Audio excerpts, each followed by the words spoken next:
దేవతల ప్రార్థన మేరకు క్రమంగా లింగమంతా క్లుప్త రూపం ధరించి ఒక దివ్యమైన జ్యోతిస్వరూపంగా నిలబడిపోయిన చోటు భూమి యందు పవిత్ర భారతదేశం నందు అరుణాచలం అనే చోట నిలబడింది.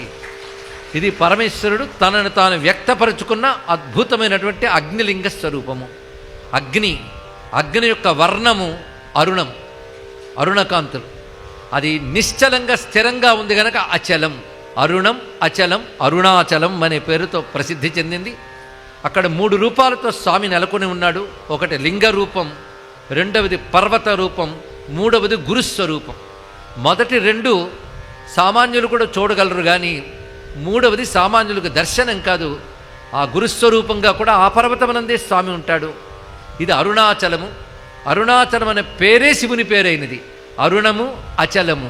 అరుణం అనేది తేజస్సు, అచలం అనేది స్థిరత్వం. శివుడు ఎప్పుడు అచలుడే కనుకనే శివుడికి ఒక పేరుంది స్థాణు అని.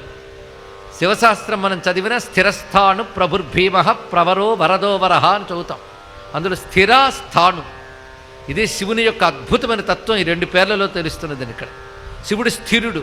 స్థిరుడు అంటే ఒక చోట కదలకుండా ఉండేవాడు స్థిరుడు. స్థాణువు అన్న ఇంచుమించు అదే అర్థం, కదలనివాడు అని అర్థం.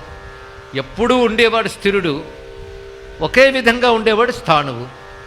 ఎప్పుడూ ఉంటాడు కానీ క్షణానుకోలు మారిపోతాడండి అని కాకుండా మార్పు కూడా లేనివాడు అని స్థిరస్థాణు అని శబ్దం. ఈ స్థాణు అనే మాట చాలా విశేషమైనదండి. ఈ స్థాణునే అచల అంటారు. వేదాంతం కూడా పరమాత్మ గురించి చెప్తూ అచలోయం సనాతన అన్నది. అచల సనాతన. సనాతనము అంటే శాశ్వతమైన వాడు, అచలుడు. కానీ అరుణము అంటే ప్రకాశము, అచలము అంటే స్థిరమైన వాడు, శాశ్వతమైన వాడు. ఈ 2 కలిపితే అరుణాచల. ఇది కొండ పేరు కాదు, శివుడి పేరు.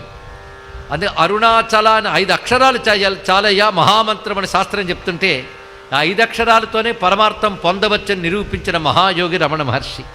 అందుకే అరుణాచలం మనుచు స్మరించు వారులకు అహము తొలగించదువు అరుణాచల. అరుణాచల శివ, అరుణాచల శివ, అరుణాచల శివ, అరుణాచల. ఇప్పుడు మనకి 2 పంచాక్షరాలు వచ్చాయి. ఒకటి నమశివాయ, రెండవది అరుణాచల. 2 శివతత్వాన్ని చెప్తున్నాయి.